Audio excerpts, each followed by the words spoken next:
Verstappen and Hamilton just found themselves on the same side. And that should terrify Mercedes.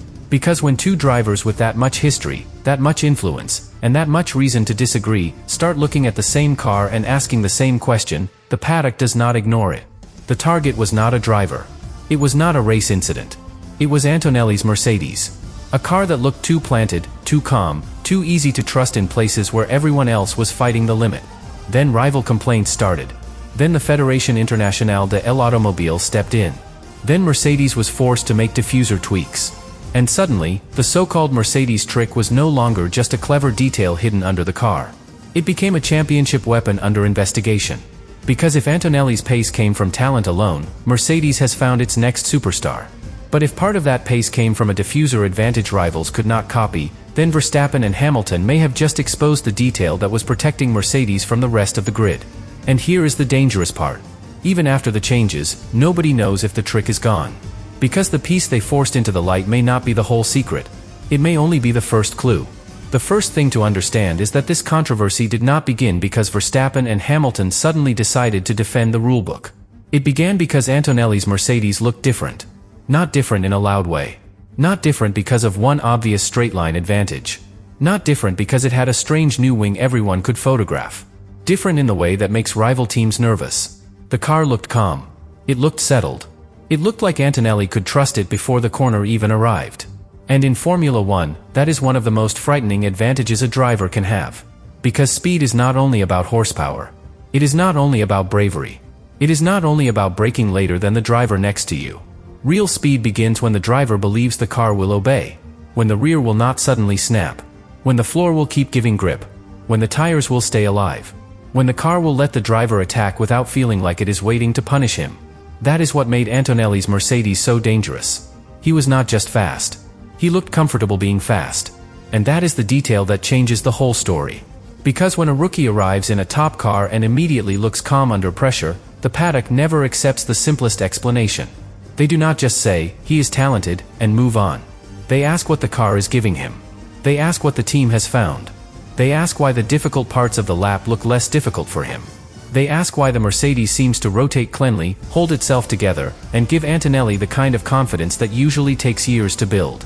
And once those questions begin, they do not stay quiet for long. Rival engineers start looking closer. Drivers start comparing what they feel in their own cars. Team principals begin choosing their words more carefully. And the governing body starts hearing the same concern from more than one direction. That is how a hidden advantage becomes a public problem. Not all at once. First, it is a whisper. Then it is a question. Then it is a complaint. Then suddenly, the Fédération Internationale de l'Automobile is involved, and Mercedes is being forced to tweak the diffuser. That is the moment everything changes. Because complaints happen all the time in Formula 1. Teams complain about rivals because that is part of the game. Sometimes they are protecting fairness. Sometimes they are applying pressure. Sometimes they are trying to slow down a threat they cannot beat on track. But when complaints lead to intervention, the story becomes more serious.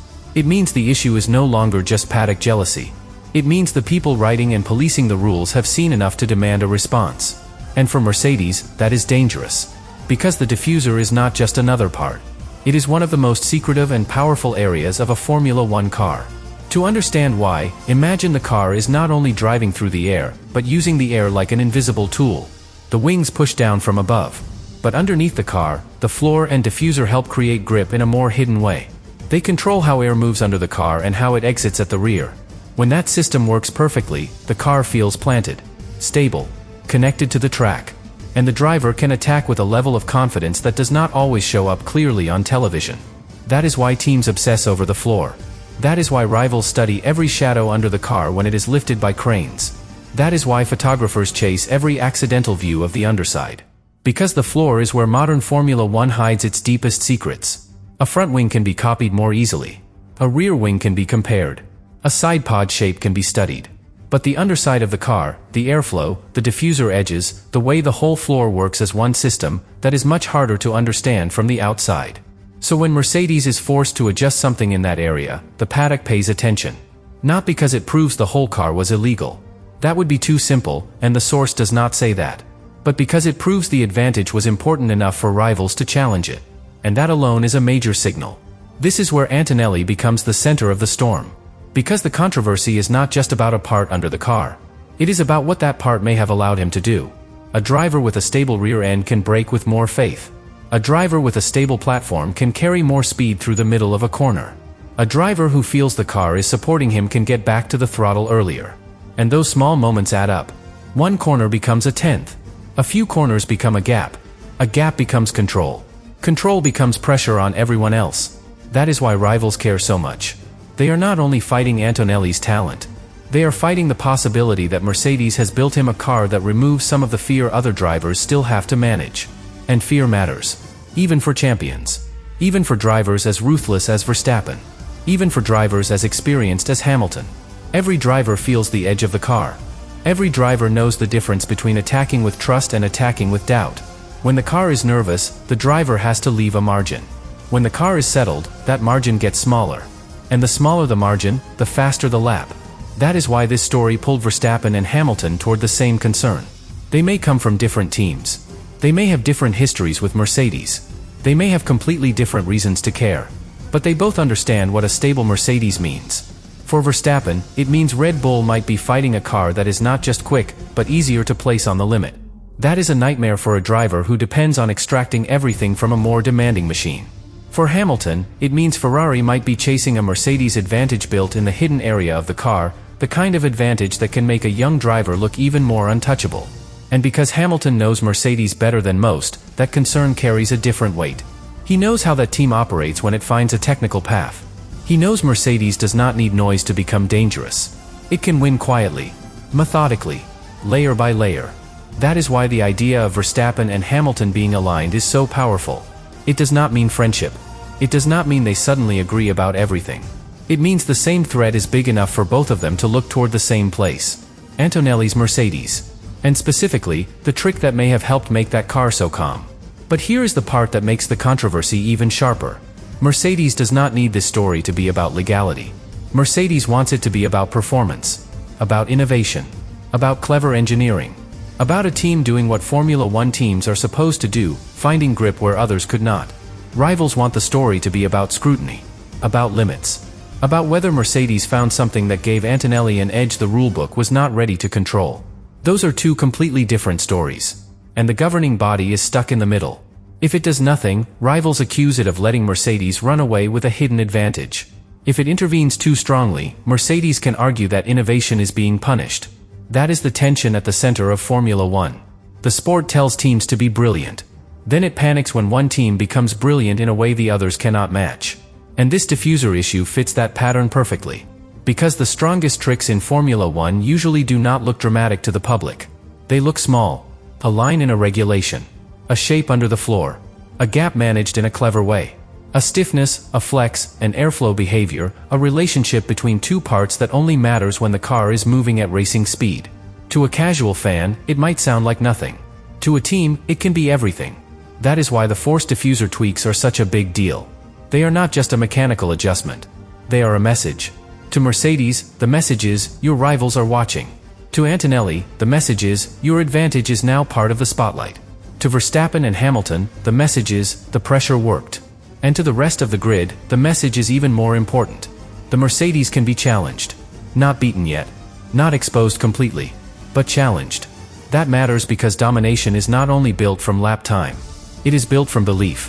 When rivals believe a car is untouchable, they begin to race for second place before the weekend even reaches its most important moment. But when they see the governing body step in, when they see a forced tweak, when they see the dominant car pulled into a technical argument, the aura cracks. Suddenly, the Mercedes is not a mystery machine floating above the field. It is a car with parts that can be questioned. A design that can be pressured. A trick that can be dragged into the light. That psychological shift can be powerful. Because Formula One teams live on tiny openings. A slight loss of rear stability. A slightly less confident driver. A small setup compromise. A bit more tire temperature. A few extra questions in the garage. That is enough to change the pressure of a weekend. And pressure is exactly what Verstappen and Hamilton know how to use. They do not need Mercedes to fall apart immediately. They need Mercedes to feel watched. They need Antonelli to know that every smooth corner will now be examined. They need the governing body to keep its eyes open. They need the narrative to move from, Mercedes is simply ahead, to, what exactly is Mercedes doing? That is a dangerous shift. Because once a car becomes controversial, every advantage carries suspicion. If Antonelli is quick in a high-speed corner, people ask whether the floor is still doing something unusual. If he is calm on corner exit, people ask whether the diffuser tweak really changed anything. If Mercedes remains fast, people ask what else is hidden. And if Mercedes slows down, rivals will claim they found the key. Either way, the story no longer belongs only to Mercedes. That is why this first block matters. It sets up the real battle. This is not just Verstappen versus Antonelli. It is not just Hamilton versus his old team. It is not even just Mercedes versus the rest. It is a fight over interpretation. A fight over trust. A fight over whether the most important performance gain on the grid was brilliance, a gray area, or the first visible clue to something much deeper. And the most dangerous possibility is still unresolved. Because Mercedes may have been forced to tweak the diffuser, but that does not mean the trick has vanished. It may only mean the part everyone could challenge has been changed. The deeper advantage may still be alive. And if Antonelli stays fast after all of this, then Verstappen and Hamilton will have exposed one layer of the Mercedes secret, only to discover the real problem is buried even further underneath the car. But the real explosion did not come from the diffuser itself. It came from what happened after rivals started connecting the dots. Because in Formula 1, a complaint is never just a complaint. It is a signal. It tells you that someone inside another garage has seen enough to stop quietly watching. It tells you that a rival team believes the advantage is real, measurable, and dangerous enough to challenge before it grows beyond control. And that is exactly what makes the Antonelli-Mercedes story so serious. At first, the car's behavior could be explained away. A strong setup. A confident rookie. A team that understood the circuit. A well-balanced package. The normal things teams say when they do not want to admit they might be looking at something they cannot match. But then the attention moved under the car.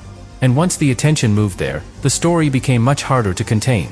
Because the diffuser is not just a visible part with a simple job. It is connected to the entire way the car produces grip from underneath. It helps decide how stable the rear feels, how confidently the driver can attack corner entry, and how quickly the car can settle when everything is happening at high speed. That is why this was never just about a piece of bodywork. It was about behavior. The Mercedes did not simply look fast. It looked unusually composed. And when a car is composed, the driver can do things that look almost unfair from the outside. Antonelli could place the car with confidence. He could commit earlier. He could trust the rear in moments where other drivers might need a breath of caution. And every time that happened, the same question grew louder. Is this just exceptional talent, or is Mercedes giving him something the others do not have? That question is where the politics begins. Because no team wants to be the first to admit fear. Red Bull does not want to say, Mercedes has found something we cannot answer. Ferrari does not want to say, our new era with Hamilton is being threatened by a hidden trick from his old team. McLaren does not want to say, we are close, but this one detail might keep Mercedes out of reach. So the language becomes careful. Questions instead of accusations. Clarifications instead of direct attacks. Concerns instead of panic. But behind those polite words, the meaning is obvious. They wanted the governing body to look.